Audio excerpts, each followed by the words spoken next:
Learning and development is very important. I actually work in the learning and development team, so I see it firsthand.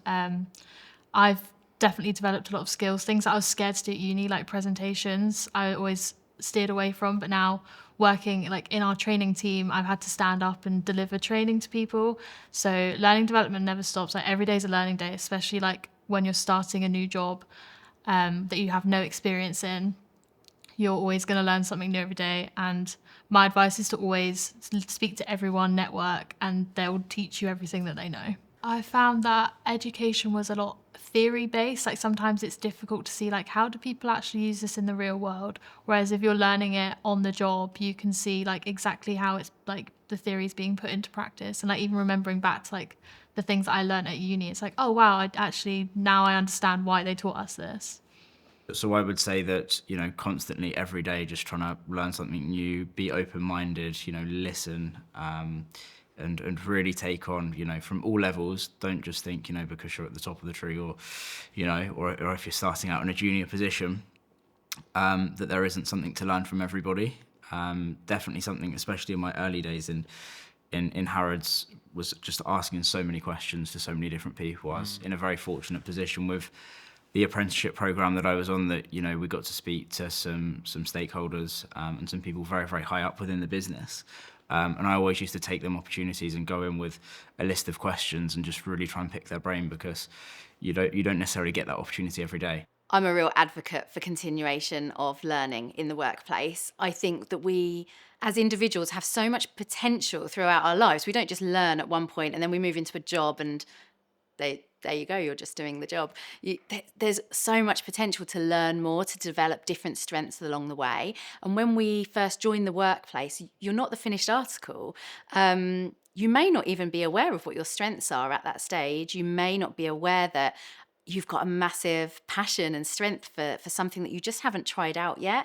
And so I think exploring your own potential, getting involved in things, saying yes to things, reaching out into those different learning opportunities, it's really exciting. For your own personal development, of course, that brings success to the business as well. But for you and your pathway to a fantastic career long term, you've got to do it for yourself. I'm a big believer in everyone driving their own development, whether you're the CEO, whether you've come in as an intern. It's really important to be able to have a vision for your own career and make it your own. I think that's another big difference between being at school or education versus coming into the workplace. You are definitely responsible for your development. Although you've got hopefully a nice network of your manager, your peers, your wider team to support you with that journey, it's really important that you have a passion and an understanding for what you would like to do in your career, understanding your likes and dislikes, and also then taking the steps to make that happen for yourself. So whether that's asking questions about development programs, whether that's attending a workshop or a learning series, or even watching, digital learning, for example. There's so many videos and things out there. So being curious, asking the right questions, understanding what it is that you might want to know more about is a great way to drive your own development. And I find that within my own career, and I know a lot of people in the same boat, you don't know where you're going to end up sometimes in 5, 10 years' time. So actually just being really curious, open-minded, and not setting yourself too rigid a path for career development is really important, because I think you'll surprise yourself where you end up. And I think it's that shift from the academic learning. What grade am I going to get? How do I write that paper? What content do I need to regurgitate on my next history exam? To learning often about the non-academic skills and, the real world skills that frankly employers are really looking for, resilience, versatility, critical thinking, that don't necessarily come as naturally. And depending on which educational institution you came from, they might not have been explicitly taught. And so that's an area that you might have to dig a little bit deeper and talk to others to figure out how to, hone those skills. For me, I never really wanted to continue into further education. I thought I'm not really an academic, so I thought at the end of school I'd kind of just get a job and just kind of work on that. But I think to really push on, and in the industry that I want to work in, you need qualifications and you need to continue learning. And I think that was something that kind of resonated with me when I got older, and I saw the opportunities that I wanted I couldn't really get just because of the fact that I didn't have the qualifications, and wasn't really interested in going to more further education. So I think kind of pushing on and going for an apprenticeship was the best way for me.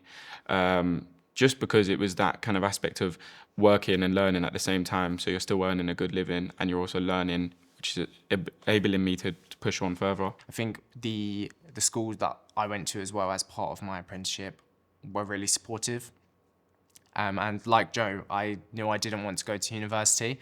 I couldn't basically write those long essays, etc. So I knew that going into an apprenticeship where I had the working and the learning balance was really nice to know. So I think from a personal level, constantly challenging yourself, learning new things is exciting. It puts you on the cutting edge, especially with the developments in tech. And I think from an employer's perspective, I as an employer would want to see that you are wanting to further your career, that you're wanting to be the best that you can be. And that involves learning and it involves picking up new skills. So I think there's twofold really, for your personal growth and then for the employer to see the benefits of what you bring to the business would also be important. The first thing with the mindset is the education hasn't stopped. So like you could maybe think, right, I've done that now. So you will continually need to develop and learn all the way through your employment. And I think getting some good habits of making sure you regularly read about what's going on in your industry, your sector, your interests, make sure you build that network to keep that going, and take time in your own development to make sure you have to be selfish about your development. You'll be very quick to go, right, everything becomes the job and you forget about your own development. So make sure you prioritize that. Prioritize time for you to develop yourself and think about how am I going to do that? So how am I going to use stuff that's available through work, be it online platforms, how do I work through the networks that I've got, and then how do I constantly get feedback to help me improve in how I'm doing in my job all the time. Your personal development is incredibly important. A lot of career paths require you to do a professional qualification, and therefore it's really important to prioritise that, particularly if you're going for chartership or anything like that. And that also requires quite a lot of administration as well, because you have to write up reports or your CPD records. And if you leave that all to the end, you're going to create a lot of stress for yourself. So also just carving out a time every week to prioritise your learning and development and your CPD. I firstly always look at what I know I'm good at, but also what I feel like I might not be good at. And I also liaise with my line manager and also other people within the team externally that may be watching my progress and kind of see where do they feel that I'm not actually optimizing my best strengths. And from there, I don't take it personally per se, because I already know that they're obviously saying it within the best interest for me to get the best out of myself. So that's one thing that I would do. And I also know that, again, I'm not going to be the quote unquote polished person. So there's always going to be more room to improve. There's always going to be more areas where I could enhance and expand, even with my strengths as well. So I don't personally hold myself to a level where I feel like I'm the best, because there's always better than the best. That's the first thing. Secondly, as well, I always look to see within the business as well, they give out a lot of materials and resources in terms of how to develop those soft skills and even those last skills pertaining to the division that you're in. So I'm primarily in sales, so I'm always looking to find what better ways can I communicate? What better ways could I build rapport and relationships? What better ways could I do some more personal growth to be a bit more welcoming, a bit more open and personality-wise? So I always look for those type of things. It's definitely much better because I'm doing something I enjoy doing, whereas throughout school, I always struggled to focus on something if I didn't enjoy it. So going into a subject that I really enjoy makes it 10 times easier to really get my head down and crack on. It's been a much nicer experience. I definitely prefer it a lot more than school. It just makes learning so much easier. I feel like when you really have an interest in what you do and you love what you do, you just want to work. You want to be there. Yeah. You want to put the time and the effort in. And that's just like it's the beauty in it. It's the beauty in the apprenticeship. It's finding the right one. You never work a day in a life if you enjoy what you do.